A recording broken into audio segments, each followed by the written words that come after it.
6 মাসের একটি নিউবর্ন সরকার কিভাবে জ্বালানি সংকট তৈরি করলো, এটা তো তিনি উত্তরাধিকার সূত্রে পেয়েছে। তিনি এসেই এই সংকটগুলো তৈরি করেননি। এইভাবে কথাগুলো বলছিলেন মন্ত্রী নুরুল হক নূর। আমাদেরকে বলে ভাই বিদ্যুৎ পাই না, গ্রামগঞ্জে লোডশেডিং হয়, এগুলো নিয়ে কিছু বলেন, সরকার দিতে পারতেছে না কেন? 6 মাসের একটা নিউবর্ন বেবির মতো একটা সরকার, সে তো আর আসলে জ্বালানি পলিসিটা নেয় নাই, সে তো এই ক্রাইসিসটা তৈরি করে নাই। এই ক্রাইসিসটা তো উত্তরাধিকার সূত্রে পেয়েছে এবং এই সরকার দায়িত্ব নেওয়ার পরই ব্যাড লাক ফর আস যে আমরা একটা যুদ্ধ পেলাম, মিডল ইস্টের যুদ্ধ, যে যুদ্ধের ফলে সারা বিশ্বব্যাপী একটা জ্বালানি ক্রাইসিস এবং দ্রব্যমূল্যের ঊর্ধ্বগতি, অনেক কিছু সংকট তৈরি হয়েছে। দেখেন এইখানে জনাব নুরুল হক নূর যে কথাগুলো বলেছেন, এই কথাগুলো ফেলে দেওয়ার মতো নয়। একটি নিউবর্ন সরকার, মানে 6 মাস হয়েছে যে সরকার রাষ্ট্রীয় ক্ষমতায় বসেছে, সেই সরকার তো আর এই জ্বালানি সংকট তৈরি করেনি, বরঞ্চ এই সংকটটা আগে থেকেই ছিল। আগেও কিন্তু বিদ্যুৎ যেত, আপনারা বুকে হাত দিয়ে বলতে পারবেন না যে আগে কখনো বিদ্যুৎ যায়নি। আগেও বিদ্যুৎ গিয়েছে, আগেও গ্যাসের সংকট হয়েছে, তেলের সংকট হয়েছে। তখন আবার এই বিএনপি বলেছিল গ্যাস দে, বিদ্যুৎ দে,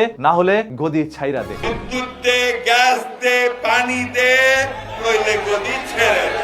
গ্যাসের দাম, বিদ্যুতের দাম কমাতে হবে, কমাতে হবে। বর্তমানেও একইভাবে সংকট দেখা দিচ্ছে। এখন পর্যন্ত সরকার এইগুলোর বিরুদ্ধে কোনো ব্যবস্থা নেয়নি, তবে ব্যবস্থা নিবে। সরকারকে একটু বসতে দেন, তিনি তার জায়গাটা একটু গুছিয়ে নেন। এরপর আপনাদের যেই সকল সংকটগুলো রয়েছে, সেই সংকট কাটিয়ে দেওয়ার জন্য সর্বোচ্চ চেষ্টা তিনি প্রয়োগ করবেন। এভাবে আশ্বাসগুলো দিচ্ছিলেন রাষ্ট্রীয় ক্ষমতায় থাকা নেতাকর্মীরা। কথাটা আসলে ফেলে দেওয়ার মতো নয়। আমরা একটু চিন্তা করলে দেখতে পারবো যে এই সরকার এসেছে একটি বিধ্বস্ত দেশে। শেখ হাসিনা যখন এই দেশ থেকে চলে যায়, তখন এই দেশের অর্থ সাথে করে নিয়ে যায়। যদিও শেখ হাসিনা সব নিতে না পারলেও তার দলে থাকা এমপি মন্ত্রীরা ঠিকই নিয়ে গিয়েছে। এই দেশটাকে অর্থ শূন্য করে দিয়ে গিয়েছিল। বিদেশের কাছ থেকে ঋণ নিয়ে এই দেশের উন্নয়ন করেছে। সেই ঋণের বোঝাও এখন বর্তমান সরকারের কাঁধে। এই সরকারের সেই ঋণও পরিশোধ করতে হবে। এমন একটি পরিস্থিতিতে বসে সরকারের বিরুদ্ধে নানা ধরনের অপবাদ যেন প্রতিনিয়তই আসছে। সরকার নাকি জ্বালানি সংকট করেছে, সরকার এদেশের মধ্যে তেল, গ্যাস, বিদ্যুতের সংকট করেছে। ইচ্ছা করে কোনো দেশের সরকার কখনো এগুলোর সংকট করে না। কৃত্রিমভাবে